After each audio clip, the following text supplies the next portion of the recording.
3 जनवरी सन 2026 को वेनेजुएला पर अटैक होता है और मडूरो को किडनैप कर लिया जाता है। और 3 जनवरी से लेकर आज तक आपने देखा है कि एक से बढ़कर एक बड़ी से बड़ी स्टेटमेंट्स आपकी निगाहों के सामने आ रही है।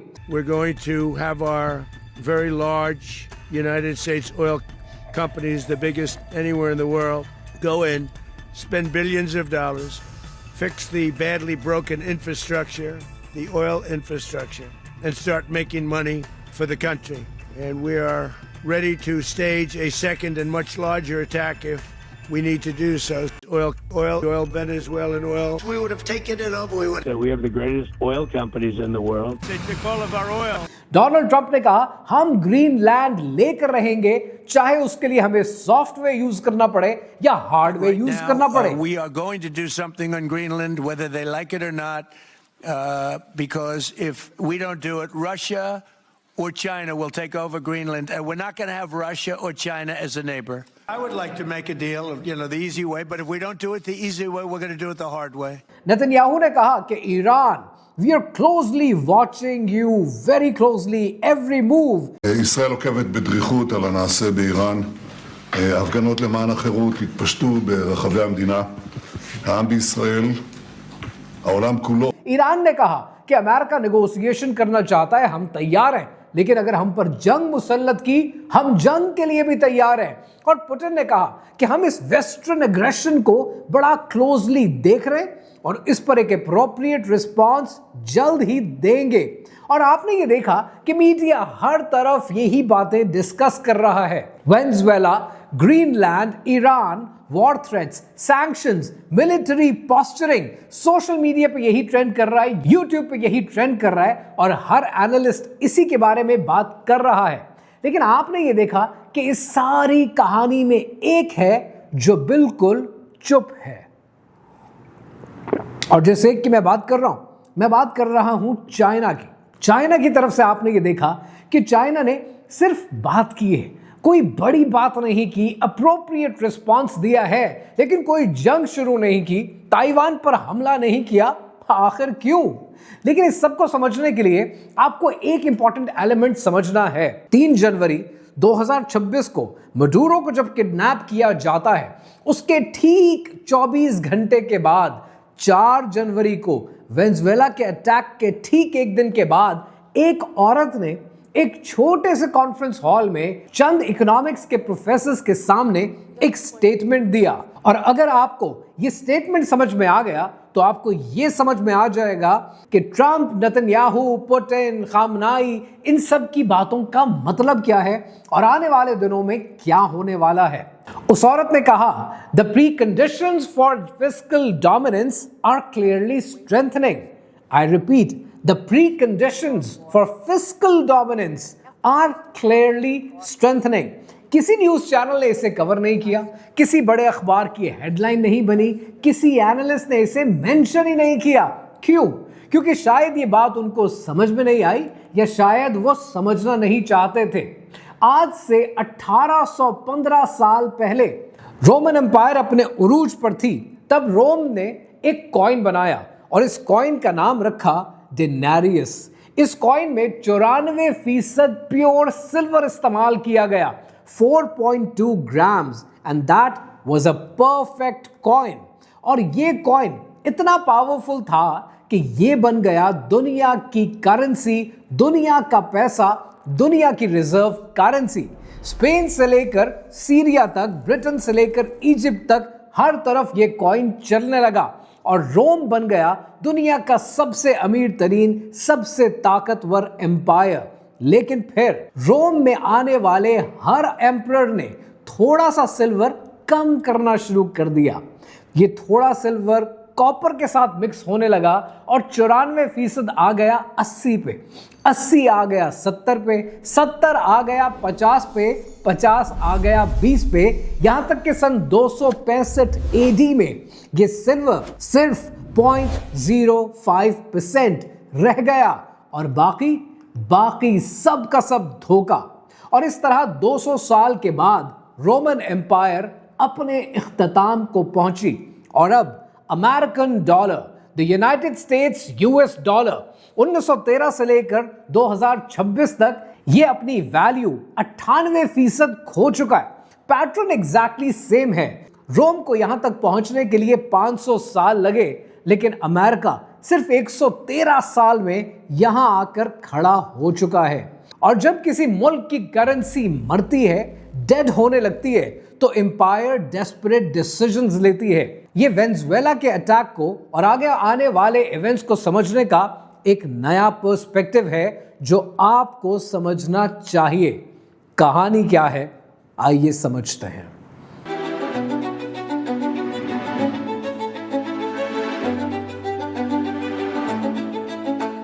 पिछले 10 दिनों में जो कुछ इस दुनिया में हो रहा है, अगर आप सरफेस लेवल पर देखते हैं तो फिर आप पूरी पिक्चर देख नहीं रहे। और वक्त हो गया है कि आप ये पूरी पिक्चर देखें, क्योंकि आपको ये पूरी पिक्चर कोई दिखा नहीं रहा है। जब आप इसको समझने की कोशिश करते हैं तब आपको ये पता चलता है कि ये सिर्फ पॉलिटिक्स नहीं है, ये सिर्फ एक मिलिट्री पॉस्चरिंग नहीं है, ये एक मैथमेटिकल कैलकुलेशन है, एक इकोनॉमिक डेस्परेशन और एक हिस्टोरिकल पैटर्न जो 2000 साल से रिपीट हो रहा है। 3 जनवरी सुबह के 2 बजे कैराकस के शहर वेनेजुएला का मुल्क US delta force CIA support के साथ मडूरो को पकड़कर न्यूयॉर्क ले जाते हैं। ऑफिशियल रीजन क्या दिया जाता है? ऑफिशियल रीजन दिया जाता है ड्रग, डेमोक्रेसी और नार्को टेररिज्म। लेकिन ट्रंप अगले ही दिन अपनी प्रेस कॉन्फ्रेंस में स्लिप ऑफ द टंग कर देते हैं। ट्रंप कहते हैं कि we are going to have our oil companies go in, fix the oil infrastructure. We're going to run the country until such time as we can do a safe, proper, and judicious transitions. We're going to have our very large United States oil companies, the biggest anywhere in the world, go in, spend billions of dollars, fix the badly broken infrastructure, the oil infrastructure. Oil infrastructure यानी Venezuela के अंदर 303 billion barrel मौजूद है, यानी दुनिया का 20%। ये heavy crude है, प्रोसेसिंग इसकी मुश्किल होती है और ये टेक्नोलॉजी सिर्फ अमेरिका के पास है। तो ऑफिशियल रीजन क्या बना, ड्रग या फिर ऑयल? लेकिन ये भी पूरी कहानी नहीं है। 2 जनवरी की शाम चाइनीज डेलीगेशन मडूरो से मिलते हैं, एनर्जी डील डिस्कस करते हैं और कुछ घंटे के बाद यूएस अपनी इन्वेजन कर देता है। ये सिर्फ ऑयल ग्रैब नहीं है, ये एक रिसोर्स कंट्रोल है और चाइना को पैगाम देना है कि डी-डॉलराइजेशन रोकनी है। और सबसे इंपॉर्टेंट बात, डॉलर की मौत को डिले करना है। डॉलर की मौत, ये कहानी जरा आगे चलकर समझने की कोशिश करते हैं। पहले ये नंबर सुने। एक ऐसा नंबर है जो इसकी वजह से अमेरिका के इकोनॉमिस्ट को पूरी रात नींद नहीं आती है, और ये नंबर है $35,000। यानी हर सेकंड $35,000, हर घंटे $3 बिलियन और टोटल $38.5 ट्रिलियन। ये है अमेरिका का टोटल कर्जा। ये इतना ज्यादा है, ये लिटरली इतना ज्यादा है कि अगर आप जमीन पर एक डॉलर बिल रखें और उसके ऊपर एक और डॉलर बिल और रखते चले जाएं तो $38 ट्रिलियन, एक्चुअली $38.5 ट्रिलियन इतना ज्यादा हो जाते हैं कि बात चांद से भी आगे निकल जाएगी। लेकिन असली प्रॉब्लम इसके ऊपर लगने वाला इंटरेस्ट है। अमेरिका को हर साल पे करना है कम से कम $1 ट्रिलियन सिर्फ इंटरेस्ट पेमेंट के अंदर। यूएस का डिफेंस बजट इस वक्त $850 बिलियन है। मेडिकेयर का बजट है $900 बिलियन। मेडिकेयर यानी अमेरिका का हेल्थ सिस्टम, और उस सिस्टम के अंदर $900 बिलियन और इंटरेस्ट पेमेंट $1 ट्रिलियन। पहली बार तारीख में ऐसा हो रहा है कि अमेरिका अपनी सिक्योरिटी से ज्यादा अपने सिर्फ इंटरेस्ट की पेमेंट करेगा। और अब अमेरिका का फेडरल रिजर्व एक अजीब सी टेंशन में फंस गए। फेडरल रिजर्व के सामने 2 रास्ते हैं।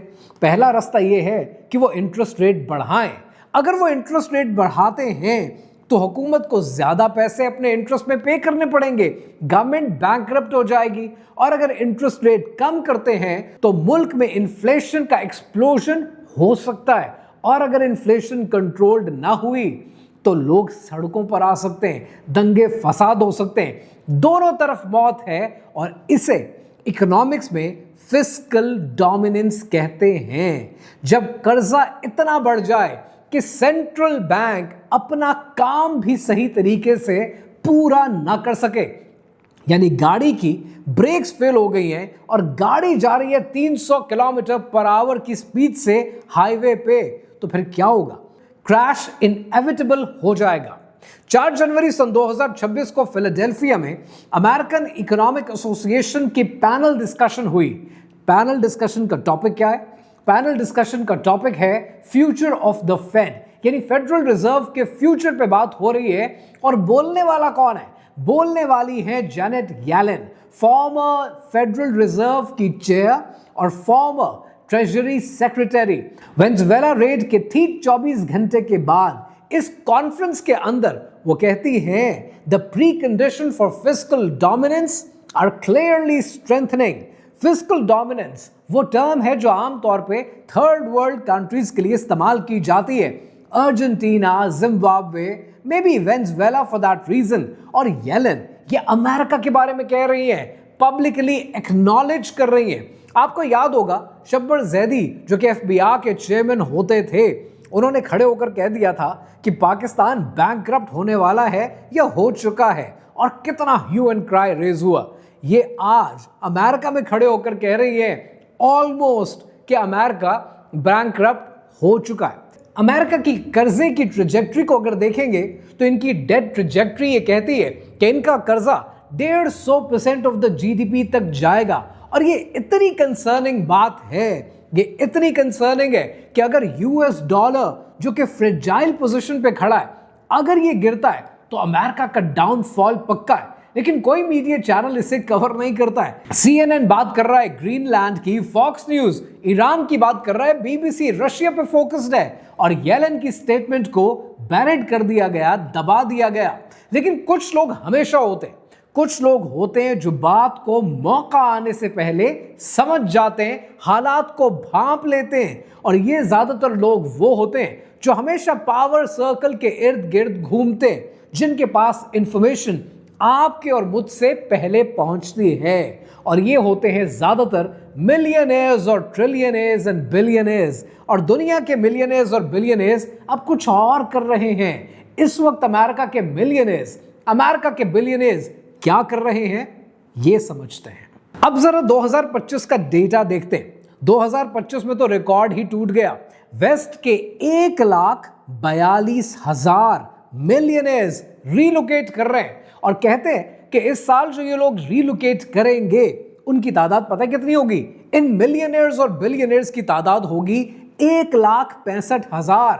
53% अमेरिकन मिलियनेयर्स अमेरिका छोड़कर जा रहे हैं। यंग मिलियनेयर्स जिनकी उम्र 18 से 29 के बीच में है वो 64% है। जब जहाज डूबा करते हैं तब चूहे पहले भागा करते हैं। और अब कितने मिलियनेयर्स हैं, कितने बिलियनेयर्स हैं जो अमेरिका छोड़ना चाहते हैं? ये कहां जा रहे हैं? ये जा रहे हैं यूनाइटेड अरब एमिरेट्स, ये जा रहे हैं सिंगापुर, ये जा रहे हैं स्विट्जरलैंड। क्यों? क्योंकि अपना वेल्थ पेपर से हार्ड एसेट में मूव करने के लिए। गोल्ड की प्राइस ऑलरेडी स्काई रॉकेटिंग है।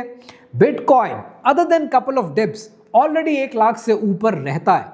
इन्हें पता है कि US डॉलर अपनी वैल्यू लूज करने वाला है, इसीलिए ये इसके खत्म होने से पहले इसकी वैल्यू को हार्ड एसेट में कन्वर्ट करना चाहते हैं। तारीख उठाकर देखें तो आपको नजर आता है सन 211 कबले मसीह हैनिबल रोम के दरवाजे पर इकोनॉमी मर रही थी, डाइंग इकोनॉमी थी, और रोम के सेनेट के अंदर एक नई करेंसी पेश की जाती है। इस करेंसी का नाम था डेनारियस। 94% pure silver, fixed exchange rate system with government guarantee. और यूं डेनारियस बन जाता है दुनिया की रिजर्व करेंसी, क्योंकि ये ट्रस्ट देता है, स्टेबिलिटी देता है, और ये बनी रोम की ताकत। डेनारियस स्प्रेड हो गया और ये बन गया दुनिया की रिजर्व करेंसी। स्पेन से लेकर सीरिया तक, इंग्लैंड से लेकर इजिप्ट तक, और यूं रोम बन गया तारीख का सबसे अमीर एम्पायर। लेकिन फिर वही हुआ जो हर एम्पायर के साथ होता है। जब लालच और तकब्बुर अंदर घुस जाती है। सन 64 एडी में नेरो की हुक्मरानी में रोम जल रहा था, रीबिल्ड करना था, खजाना खाली था। तो नेरो ने एक सोल्यूशन पेश किया। नेरो ने कहा कि डेनारियस के अंदर सिल्वर को अगर हम कम कर दें और इसके साथ कॉपर को मिला दें, 94% प्योर सिल्वर आ गया 80% पे। लोगों को क्या पता चला? लोगों को पता नहीं चला क्योंकि लोगों का भरोसा था, उनका ट्रस्ट था इस करेंसी के ऊपर। और फिर हर आने वाले एम्परर ने वही किया जो वो कर सकता था। हर आने वाला एम्परर इसके अंदर से सिल्वर कम करता रहा। फिर सन 84 आया, डोमिटियन, मिलिट्री की तनख्वाहें बढ़ानी थी, सिल्वर को और कम कर दिया गया। सन 197 सेवेरस, फिर दोबारा तनख्वाहें बढ़ानी थी, सिल्वर 50% कम कर दिया। सन 212 कारकला, और कारकला के दौर में 20% इनबिल्ट स्कैम पैदा कर दिया गया, तनख्वाहें फिर डबल कर दी गई। और सन 265 आते आते ये सिल्वर रह गया 0.05%, यानी मुकम्मल तबाही। 476 साल में 94% आ गया 0.05% पर। कंप्लीट फ्रॉड, कंप्लीट सिस्टम चोक। एक नया एम्परर आया, ये एम्परर था एम्परर फिलिप। इसके दौर में फिक्स्ड एक्सचेंज रेट सिस्टम टूट गया। सुबह 10 दिनारी की एक ब्रेड मिलती थी, दोपहर को 15 दिनारी की, शाम को 25 की और रात तक 100 तक पहुंच जाया करती थी। 1000% इन्फ्लेशन हिट कर गया। हर घंटे प्राइस बदलने लगी। मर्चेंट्स कंफ्यूज हो गए, दुकानदार पागल हो गए और सोल्जर्स को गुस्सा आया कि वो ये सारा काम, सारी मेहनत जिन पैसों के लिए करते हैं, जिन दिनारियस के लिए करते हैं, वो दिनारियस की तो कोई वक़्त ही नहीं है। बैंक बंद हो गए, ट्रेड रूट्स अबैंडन हो गए, इकोनॉमी डेड हो गई। असली प्रॉब्लम क्या था? असली प्रॉब्लम ये नहीं था कि मेटल की वैल्यू कम हो गई थी। असली प्रॉब्लम ये था कि लोगों का ट्रस्ट खत्म हो गया था। लोग करेंसी एक्सेप्ट कर नहीं रहे थे, बार्टर सिस्टम पर एक दूसरे के साथ ट्रेड करते थे। और 235 से लेकर 285 तक, इस दौर के अंदर सिर्फ 50 सालों में इस इलाके में रोमन एम्पायर के अंदर 26 शहंशाह बदले गए, 5 से 6 करेंसीज इंट्रोड्यूस की गई और सन 476 आते आते रोम कोलैप्स कर गया। करेंसी की मौत हो गई और रोमन एम्पायर खत्म हो गई। अब इसी सिनेरियो को यूएस डॉलर की जगह रखकर देखें। सन 1913 में डॉलर स्ट्रांग था, गोल्ड बैक था, और सन 1944 आते आते ब्रेंटन वुड एग्रीमेंट हो गया और डॉलर बन गया वर्ल्ड रिजर्व करेंसी। सन 1971 में निक्सन के दौर में गोल्ड स्टैंडर्ड खत्म हो गया और अब डॉलर सिर्फ एक पेपर डॉलर है जो सिर्फ ट्रस्ट के नाम पर चलता आया है। सन 1971 से लेकर 2026 तक डॉलर अपनी परचेजिंग पावर का 98% लूज कर बैठा है। यानी जहां पर रोम को आने में 500 साल लगे, अमेरिका वहां पर 113 साल में पहुंच चुका है। 5 गुना तेजी के साथ, 5 गुना तेज रफ्तार के साथ। इस वक्त अमेरिका में मनी सप्लाई बढ़ रही है, लेकिन रियल वैल्यू कॉन्टिन्यूस बेसिस पर गिर रही है। 2026 में अमेरिका एग्जैक्टली वहां खड़ा है जहां किसी जमाने में रोम खड़ा था। और जब कर्जे चुकाने के लिए कर्जों पर सूद चुकाने की भी सलाहियत ना हो, तो समझ जाना चाहिए कि इससे आगे की कहानी अब डेस्परेट रिसोर्स ग्रैबिंग पर चलेगी। और फिर आपने कहानी में क्या देखा? आपने वेनेजुएला का अटैक देखा। Same pattern, same ending. इस वक्त अमेरिका के strategic petroleum reserve lowest level पर हैं सिंस 1983। अगर इमरजेंसी नाफिज होती है तो कुछ नहीं बचेगा। De dollarization Saudi Arabia petro dollar के साथ एंड कर सकता है। ब्रिक्स ऑलरेडी अपनी करेंसी यूज कर रहे हैं। चाइना और रशिया के बीच में युआन और रूबल के बीच में ट्रेड होता है, डॉलर को बाईपास कर चुके हैं। दुनिया डॉलर से दूर जा रही है। वेनेजुएला पहला, शायद ईरान दूसरा, शायद अफ्रीका तीसरा। ये सिर्फ रिसोर्स ग्रैबिंग की कहानी है जो कि एक कमजोर हुकूमत को और एक कमजोर मईशत को रिप्रेजेंट करती है। पर पैटर्न इन सब का बिल्कुल क्लियर है। इस रिसोर्स ग्रैब में आपने ये देखा कि चाइना मुकम्मल खामोश है। चाइना बड़े बड़े बयान भी नहीं दे रहा, जंग का आगाज भी नहीं कर रहा। चाइना खामोश इसलिए है क्योंकि चाइना की नजर में अमेरिका आज गिरा या कल गिरा, अगर अमेरिका वेनेजुएला का तेल हथियाता है, रेयर अर्थ मिनरल्स हथियाता है, ग्रीनलैंड तक पहुंचता है, तो मे बी वो अपने डॉलर की जिंदगी में बका ऐड कर रहा है, साल का, मे बी 2 साल का, मे बी 3 साल का। और चाइना ये चाहता है कि यूएस अपने पैरों पर खुद गिरे, क्योंकि यूएस के गिरने का एक पूरा पैटर्न है और उसी पैटर्न पर दुनिया की हर एम्पायर गिरी है। जरा इस पैटर्न को समझने की कोशिश करें। अमेरिका के पास इस वक्त सबसे बड़ा हथियार उसका मिलिट्री इंडस्ट्रियल कॉम्प्लेक्स है। अब जरा इस कहानी को यूं समझें कि जब यूएस डॉलर वीक होता है, which is not backed by the gold, that is only backed by the trust, that's only backed by petrodollar, और अगर ये ट्रस्ट वीक होता है तो फिर उस ट्रस्ट को पूरा करने के लिए अमेरिका पूरी दुनिया से रिसोर्सेज को ग्रैब करने की कोशिश करता है with the power of its military industrial complex. और अगर कहीं पर भी इंटरनेशनल रिसोर्स ग्रैब फेल हो जाता है, कहीं पर मुजाहमत मिलती है, प्लान फेल हो जाता है या कोई और कंट्री इंटरवीन कर जाता है, तो लोकल ग्रैब शुरू हो जाता है। और फिर लोकल ग्रैब के अंदर अमेरिका शुरू करेगा मेटल से, गोल्ड से, सिल्वर से।